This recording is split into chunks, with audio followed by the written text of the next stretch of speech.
Welcome to the Holistic Health Bites podcast. I'm your host, Andrea Nicholson, here with bite-sized episodes to empower, educate, and enlighten you with ways to lose weight, heal your gut, and achieve your ideal health so you can live an adventure-filled life.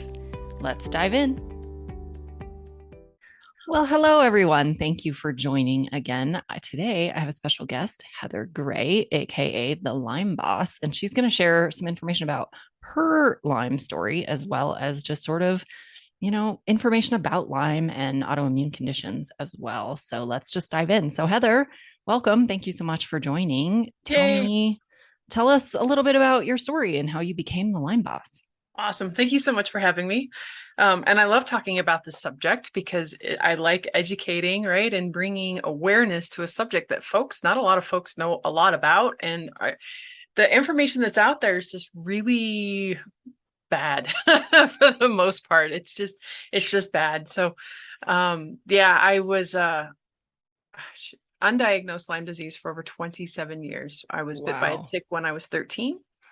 And started developing symptoms about 2 years later when I ended up the first time in the psych ward for a suicide attempt. That was the first of many.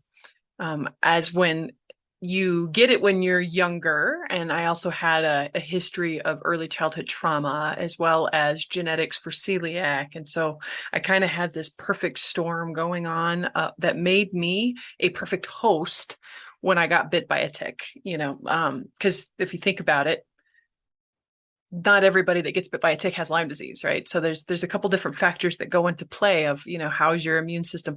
I actually have issues in my genetics, my DNA that doesn't allow me to detox properly. So it also makes me more susceptible to things like Lyme and mold. So like I said, there's just like this perfect little storm going on within me that definitely made me sort of more susceptible to illnesses like this. And I had it for over 27 years. One of the biggest misconceptions is that everybody gets a bullseye rash. Actually, only 30% of people actually will get a bullseye rash. I did not get a bullseye rash. My mom took it out wrong. The old wives' tale way was to set fire to it, right, and have it back out. But when you do that, it actually makes it regurgitate you scare it.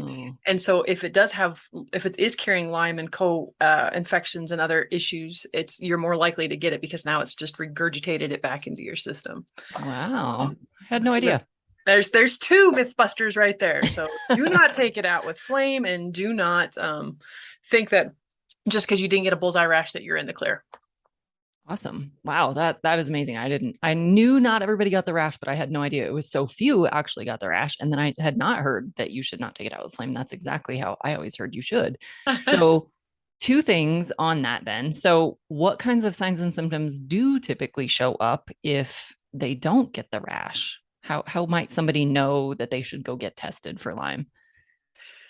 So if you actually get bit by a tick and you've taken it out and you actually have the tick, best thing that you can do is actually send it in to Tickology, which is actually in my backyard in Fort Collins, Colorado. It's an awesome little lab that'll test the tick and tell you, right, whether it's carrying things that you need to worry about.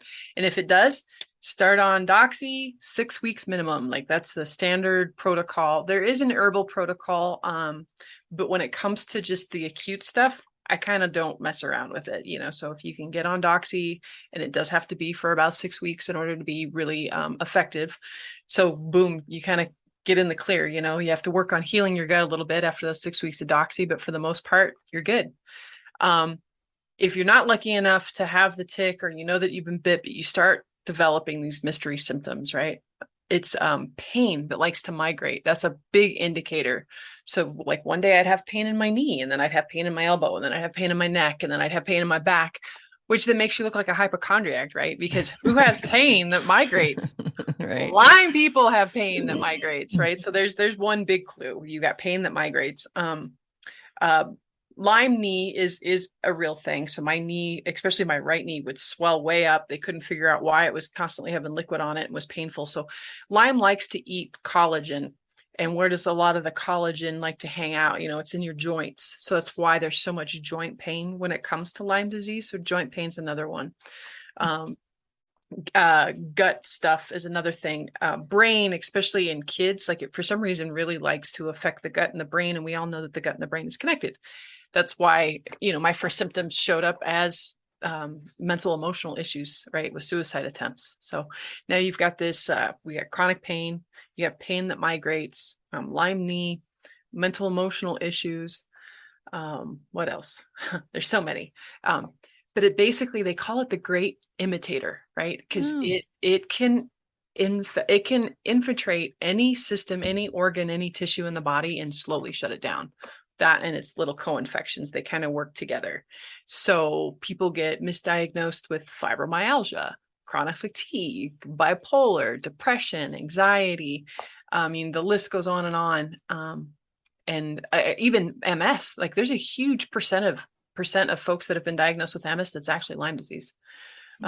Alzheimer's, it's found in brains with people with Alzheimer's and dementia. So if you've got a cognitive decline, you can have neurological issues where you can have tics, and I used to stutter a little bit.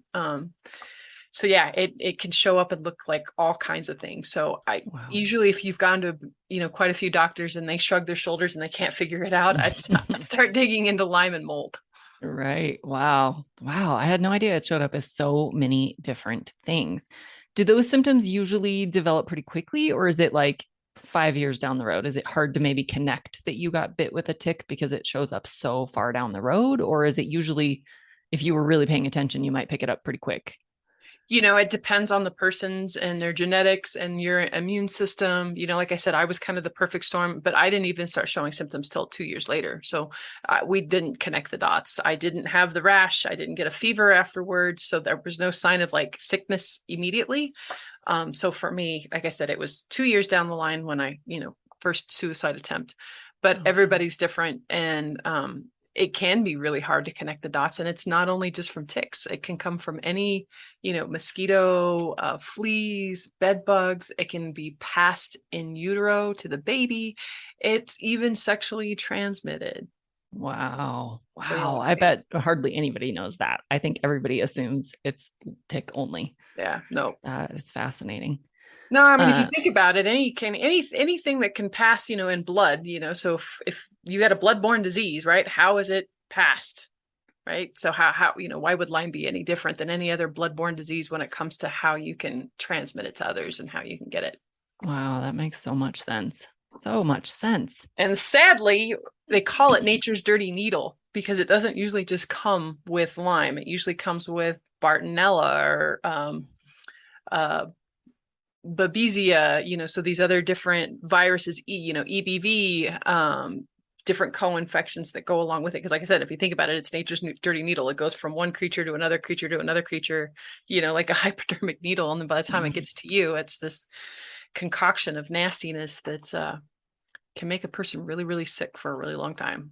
Yeah, if you're going to get all those co-infections at the same time, then of course it's going to wipe you out and show up as all kinds of disparate symptoms and weird things in that body. That's crazy. I had no idea, but it makes perfect sense because it is bloodborne. It makes total sense that you would not only get Lyme, but that it can show up in multiple ways, not just from a tick bite. That is fascinating.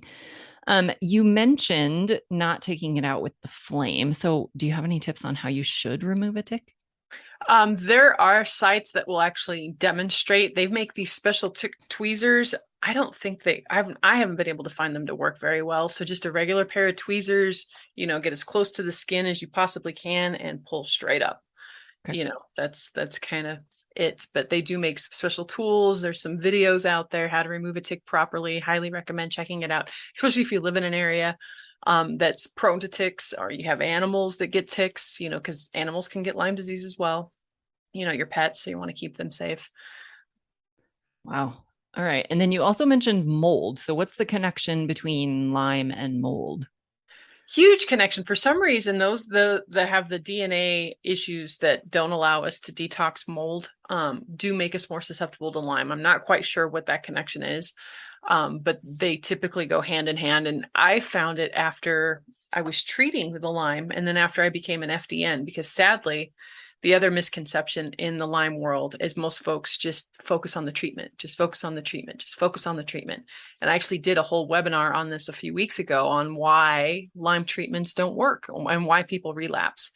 Because you can't just throw napalm at a person, especially if they've been sick for years, and you kill off all these critters without considering the host, right? How's the gut working? How are their detox pathways working? What are their hormones like? What's their thyroid look like? You have to take this whole picture into consideration when it comes to a whole body treatment, right? You can't just focus on, well, what, antibiotics did you take and for how long? And, I'm even seeing doctors, put PICC lines in people for like 18 months and completely destroying their gut, their brain. They've got all these long-term effects. It's almost like the treatment is worse than the disease sometimes. But so I went through FDN, cleaned up all this stuff because treatment wasn't working for me. I thought it was going to kill me. And that's when I found FDN. And when I heard the founder of FDN speak, and he was talking about, is your detox pathways open? Are you looking for other hidden stressors? And I was just like, oh my God, this makes sense. And so about 3 months after doing the program, completely turned my life around. Like my brain was working. I was no longer suicidal. My pain had gone down. I had lost like 45 pounds. But there's still something that wasn't quite right. And we couldn't figure out what it was. And it was actually the founder of FDN who's like, have you looked into mold? And I knew the house that I was living in had been water damaged at one point. These really, really, really ignorant people took off the back porch and they enclosed it and made a room out of it with drywall and carpet and put a hot tub in it. Oh, no. Oh yeah. no. I'm like, who does that? I mean, right. like, oh my God, like, why not just leave it open underneath the pad, underneath the, like most people would, but yeah, they enclosed it with a hot tub. So needless to say, there was a lot of mold in that room and we demoed it ourselves. I didn't know any better, at the time. Right.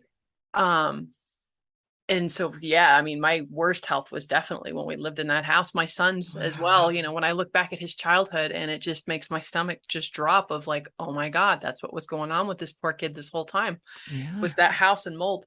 So, so once we tested, I, did a swab for my nasal to look for MRSA, found out that was positive, did some silver for about a month to kind of get rid of that, and then worked on detoxing the mold and really seemed to absolutely help. But again, there was no quick fixes. So fast forward a couple years after that, I went through a divorce, blew up my life, kind of went back to my old lifestyle, back to my old way of eating, and I relapsed. And I have spent the last year and a half cleaning up a lot of the damage that I did over those last 7 years of not following my path. I have to make sure that I'm meditating every day. I have to make sure that I'm doing my exercises to keep the trauma out of my nervous system. I have to make sure that I'm eating right and that I'm getting enough exercise and that I'm drinking healthy, clean water, like all the basics, right? You can't pass go. You cannot collect $200. You have to put the basics down as a foundation if you want to get better and you stay better, right? If you just want to waste your money on treatment and then end up right back where you were 6 months, a year to 2 years down the line, like then just keep doing what you're doing. But sadly, you're going to have to learn some new tools in order to, get long lasting health. Yeah. And that's so true in really any kind of chronic illness. Like the foundations are where it begins, but it's also the lifestyle. You have to stick with this stuff for the long term. There's no quick fix that makes it just you're cured and you're all good to go. And now you can go back to your old life. Like that's true in all chronic illnesses. If you want to either prevent getting one or reverse what you do have, it's going to be the long haul that allows that to be true. So that's a really good reminder that, even those of us in the health profession don't always follow our own advice and don't always stick to the plan that we know we should stick to. So those of you out there that are suffering with the relapse scenario, you're not alone. It happens even to the health professionals. So I actually got out of business during that time because I didn't want to be a hypocrite in any way, shape, or form. And I wasn't ready to walk that line. I guess I just hadn't had enough pain yet. Right. Enough motivation. And it was finally like a year and a half ago. And my husband looked at me and he was like, I'm not going to be married to an angry person anymore. He's like, I don't know what's going on with you, but you need to get it figured out. And I was about 50 pounds overweight and back to being in pain again. And depressed and suicidal. And so it was like a big old smack, wake up call of like, okay, Heather, it's time to pull your head out of your butt and do what you know how to do. Put your money where your mouth is, test for your food sensitivities, right? Start there. Let's look into some trauma work and get your nervous system chilled out, because I was definitely, stuck in fight or flight, why I was so reactive and so angry. So there was definitely a lot of different things to clean up, but the body's a beautiful thing. Like when you remove a lot of these hidden stressors and these burdens off the body, like within the first like month and a half, things started to turn around, and then by 3 months, like I'm functioning on all cylinders. Like it's amazing how you can feel so bad for so long and within a short period of time turn things around.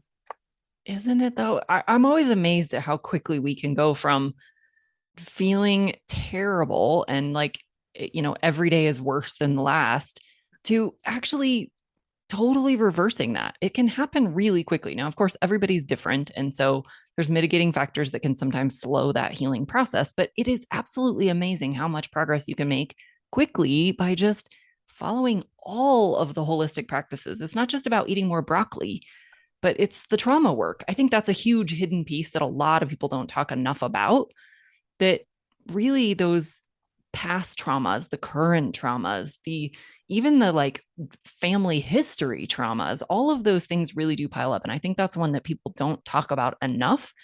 But it's also the diet, the exercise, the sleep, the stress management. It really does take a whole picture to make an impact. But it's those same pieces that work in all of the illnesses, all of the chronic diseases, all of, any kind of imbalance. It takes all of those same steps to improve them.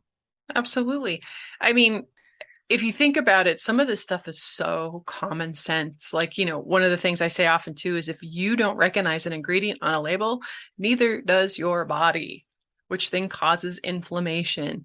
Never in the history of human beings have we changed the way that we eat, the way that we sleep. I mean, so much in just a short, in the past 60 years, so we haven't evolved to living this lifestyle that we're living right now. We've gotten out of sync with nature, right? Just because we have lights on till 2 o'clock in the morning doesn't mean that we're supposed to be up till 2 o'clock in the morning. Just because something comes in a pretty package and it sits on a shelf for 5 years doesn't mean that it's good for us. Like there's just so many things, the fluoride and the chlorine that we put in our water. Like, I mean, it's asinine. And when you start looking at it as just back to basics, like that's really what I love to do. Back to basics, back to basics, back to basics, because without it, again, you can't pass go, do not collect $200. You might get a little bit better for so long. And I don't mean to be like the Debbie Downer, but that's just the damn hard truth. And I've lived it myself. I've done it myself. And I've cleaned myself back up again. And so, I know that my program works not once, but 3 times, Yeah, that says a lot about it. The fact that you can fall off and get back on and undo the damage again. That's amazing. Right. Now, you also mentioned a connection with autoimmune conditions. Is that a direct connection with Lyme, or do they feed into each other? Does one make one worse? How does that whole scenario work? I think it's just like with anything else. So things that are going to make a person more susceptible to Lyme are also going to make you more susceptible to autoimmune diseases, right? So it's in your genetics, it's in your lifestyle, it's, what kind of trauma do you have? There's research out that folks with a high ACE score, adverse childhood events, have like a 80%, higher chance of developing an autoimmune disease later on in life. Like that has just been proven. So like I said, so the same thing that made me a great host for Lyme also makes me more susceptible to autoimmune. And I think that's why we see them go hand in hand so much, is because there is so much of a lifestyle, genetic, trauma correlation that goes with it, if that makes sense. It does. And I think that genetic component can sometimes be misleading. I think people sometimes think with a lot of conditions that, oh, my genes, I'm just destined to have that. And that's not true. All of these lifestyle factors and dealing with the trauma and dealing with all of those things are what determine whether or not those genes get activated. And so I think that's a huge component. You do have to have the genetic predisposition, but that's not a guarantee that that means that's the path you're going down.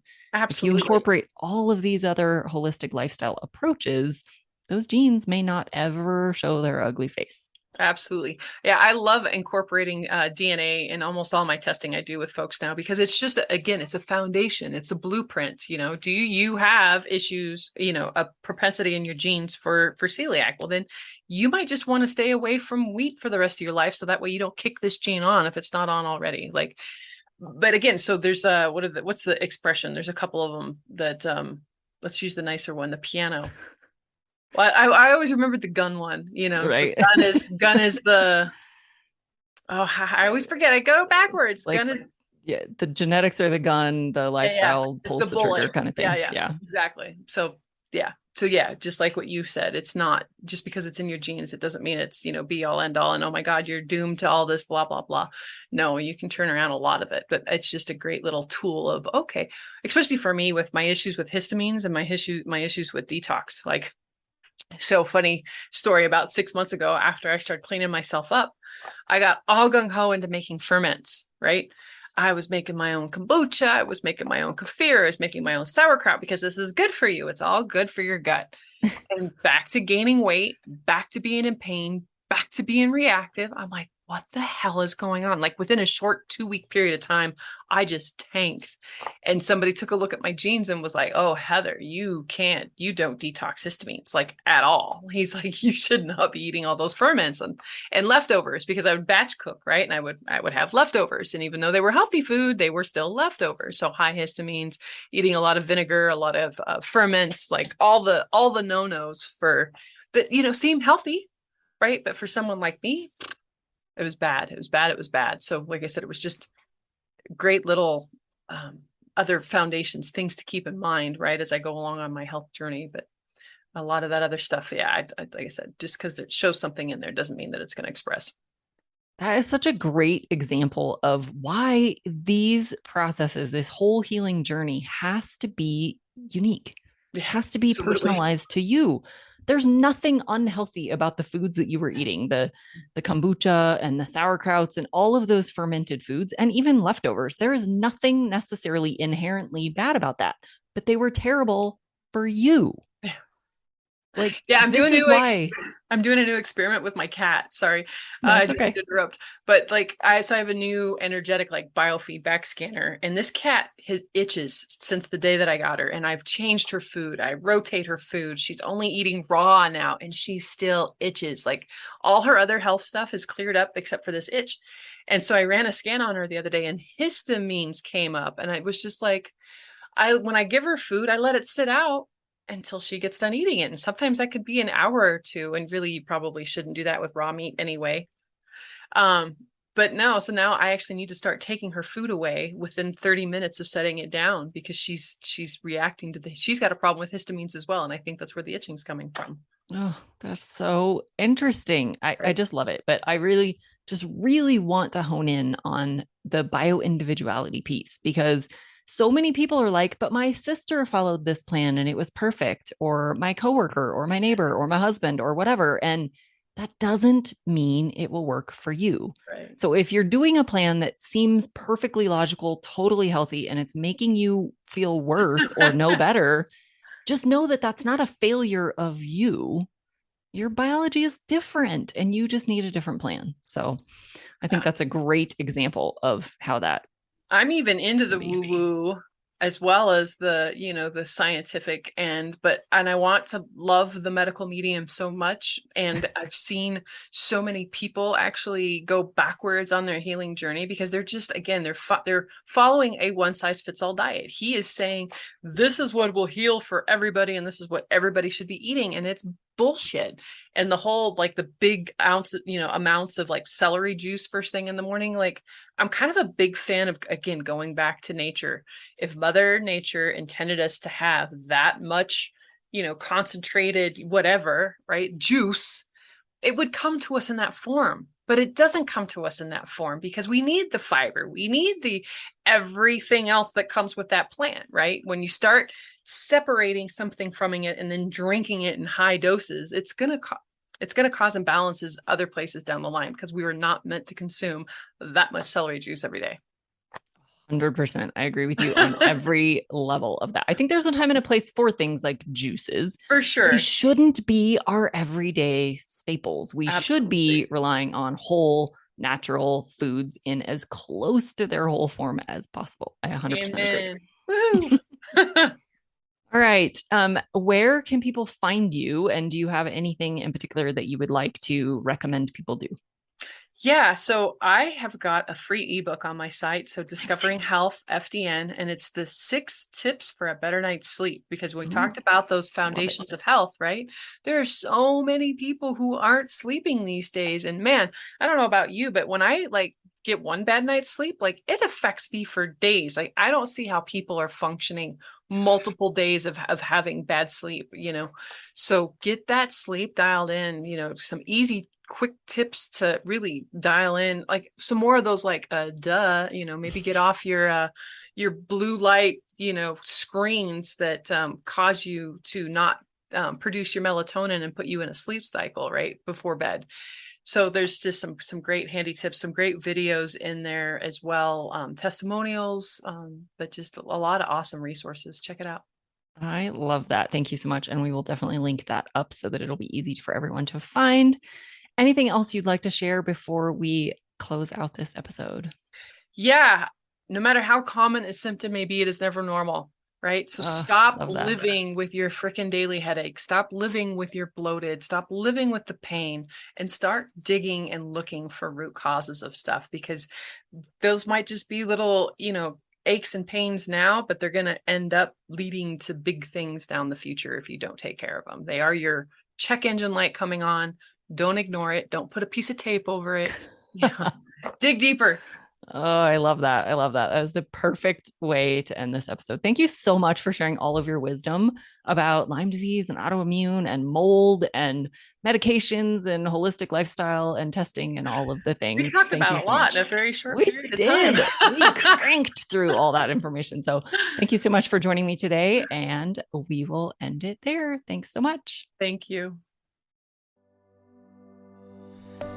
Thanks for being a faithful listener to the podcast. I'd love it if you left me a 5-star review on this podcast so that others can more easily find this valuable information. Did you know I also work one-on-one with clients? I approach solving health challenges like I approached solving crimes, by conducting a thorough investigation into your case.